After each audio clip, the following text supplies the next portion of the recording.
Welcome to the Daily Coffee Pro, friends. Today's episode of the podcast is brought to you by Elixir Specialty Coffee.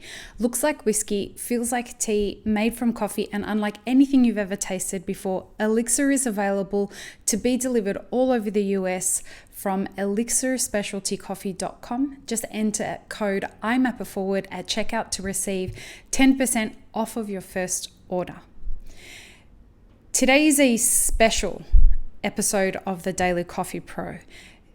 I did not record an episode of the Daily Coffee Pro on Friday. If you're listening to this rather than watching live or on Instagram or YouTube or Facebook or wherever you watch it, this won't be out of the ordinary for you because you will be listening to this on most likely Monday morning, which it would normally hit your apps. But today is Sunday and I normally would record this episode live on Friday, but I did not.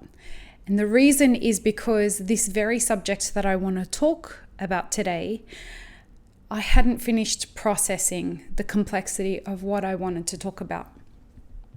And so many things have been leading up to the pondering of this subject. And the subject is a question. And the question is, how aware are you of the culture around you, and how does it influence the quality of the work you can and do? Now, this has been coming to a head for quite a while, given the conversations that we've been having on the Map It Forward podcast with our guests. It's also been coming to a head because I've been living in America for the last 3.5 years, and it's confused me significantly being here, given the political climate, given the differences between the coffee culture over here and the coffee culture back home in Australia. It's also coming to a head given the coffee price crisis, and most particularly because of the coffee price crisis. And the conversation that I had with Merlin Preza this week, and the difficult things that I heard from when I spoke with her and Alison Streaker, really devastated me and got me thinking about a whole bunch of things. Also, yesterday I crossed the border here in San Diego and went over to TJ to have coffee and lunch with some friends, and was really confronted with some complexities of the things that I was seeing. And so this idea of culture has been really playing on my mind in my personal life and in my professional life. And 90% of my life is professional life. And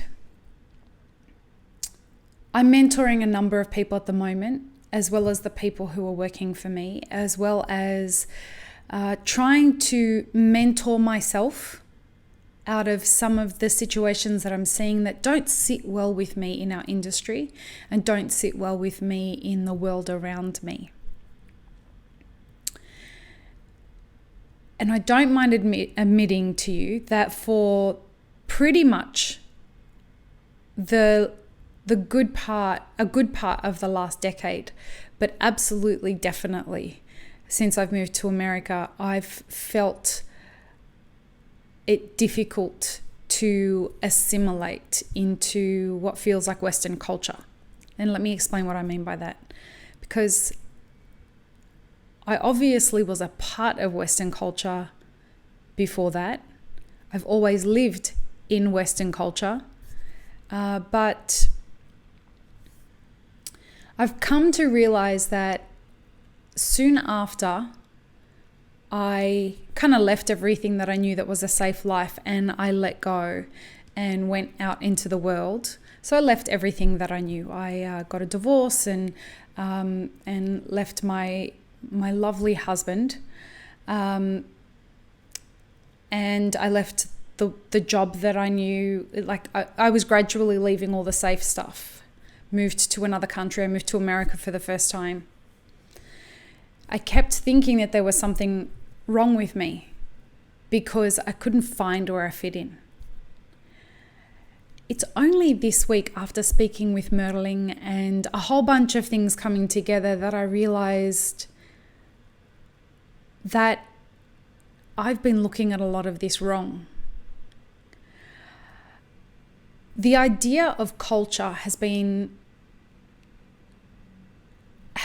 front and center for me my whole life, because I experienced a lot of racism growing up in Australia, and I experienced a lot of a disconnect of why that mattered, where my parents were from, if I was living in a country that was not the same country.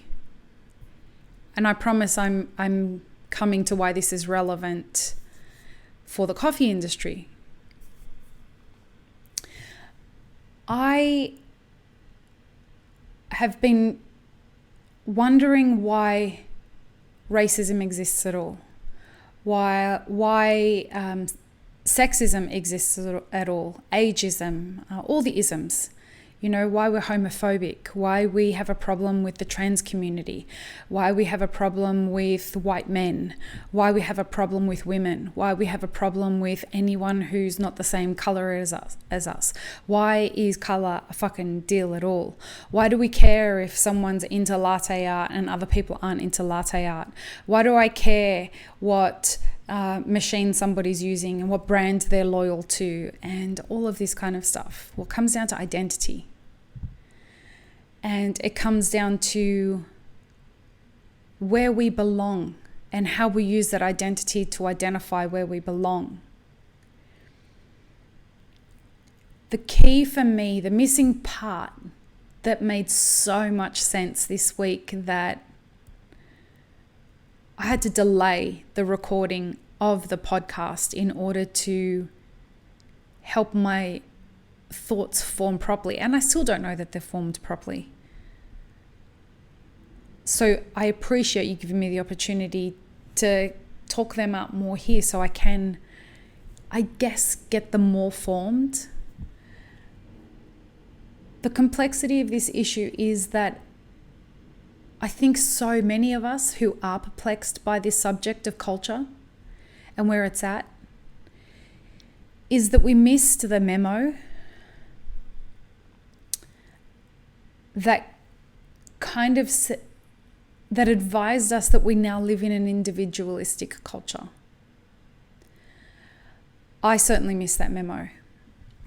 And I guess that when I was going back to when I didn't necessarily feel like I was disconnected from so many things, or from a community or society or anything like that, was when I was married and I was a part of that community that came with that. And it was self-sustaining unto itself, but it didn't feel like it was anything bigger. It felt like it was just unto itself, and it was a community that looked after itself. But Australia wasn't a team. It has never been a team until it's attacked by a sports team, or like a war or something like that would make all of Australia become one team. America's not one team. The coffee industry isn't one team. And I think that's where the tagline for Map It Forward perhaps formed for me, because of this deep desire for all of us to be one team as an industry. I came up with the tagline, conspiring to each other's success. But we don't. Because if we did, if we weren't such an individualistic culture that's fooling ourselves into thinking that we're all one community, because we're not, and we really need to own that. If we weren't fooling ourselves, we would be working together to make sure that a lot of these smallholder farmers, the majority of them in the world that are doing commercial coffee farming, they wouldn't be struggling in knowing how to feed their families. And many people say to me, well, Lee, you've just got to accept that this is this is what happens. This is how markets correct themselves.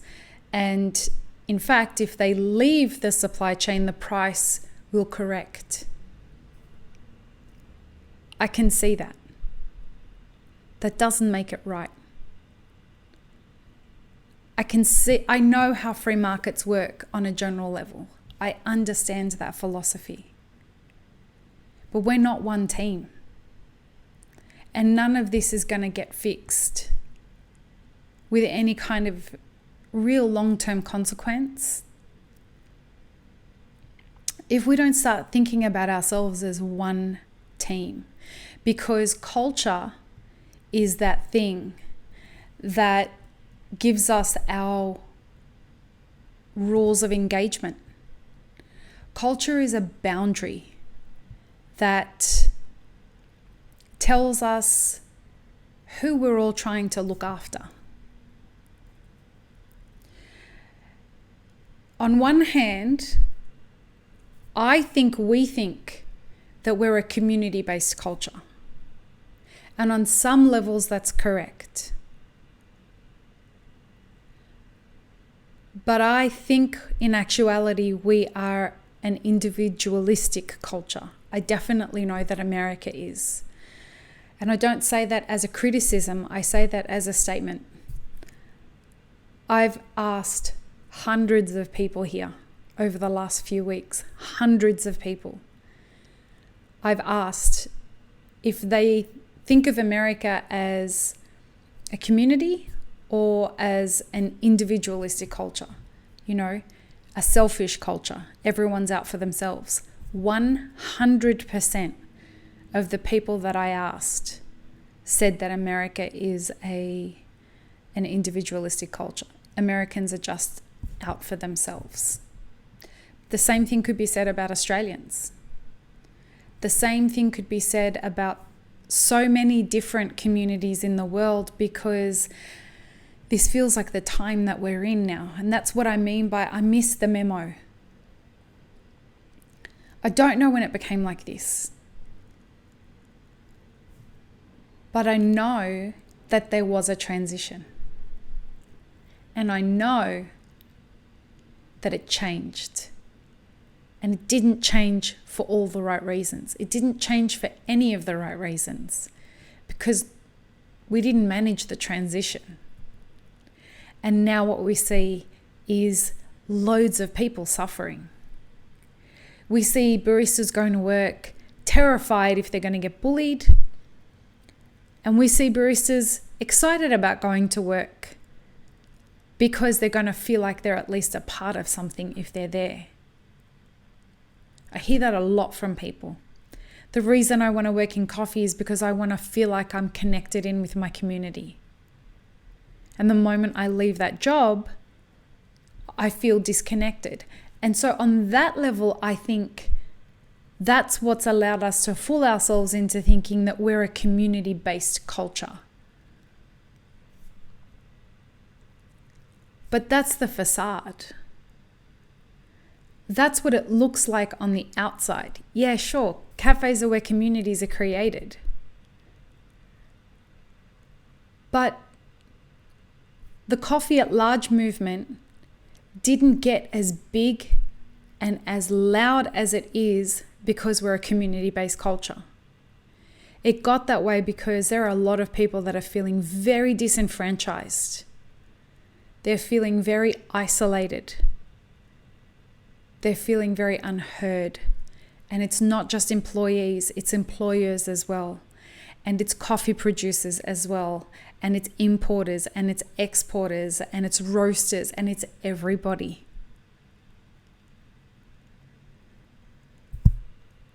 And I think we need to sit with that. It's definitely knocked me for 6. But I feel very free in knowing this, in just accepting that this is what we are right now in this moment of our history. And there are absolutely exceptions. And there are absolutely people who are looking to be proactive in shifting the situation. I believe that change begins with conversation. And I think this is a really fucking important conversation that needs to be had. I believe it's a balanced conversation that needs to be had. And so if there are people who disagree with me and who want to tell me that whatever it is you want to tell me, I want to hear what you've got to say. Please challenge me. Help me understand how I'm seeing this incorrectly. Or perhaps I could see it a different way. But there are some conversations coming on the Map It Forward podcast that you guys don't know about yet that will shock you and will hopefully open your minds about the way some of these complex situations happen, and us not being willing to understand the complexity of what the word culture really means and what the word diversity really means, and how an unwillingness to see that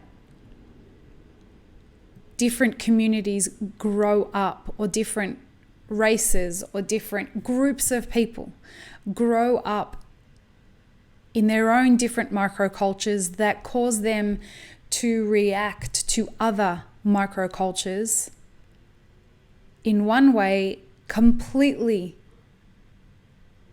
blind to what somebody else may need.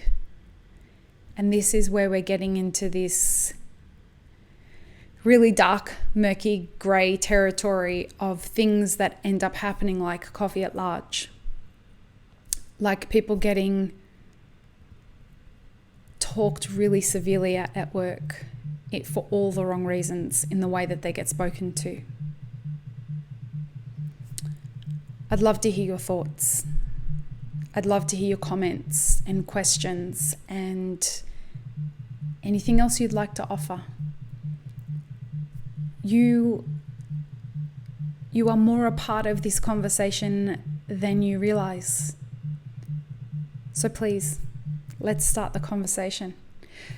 If you are watching this on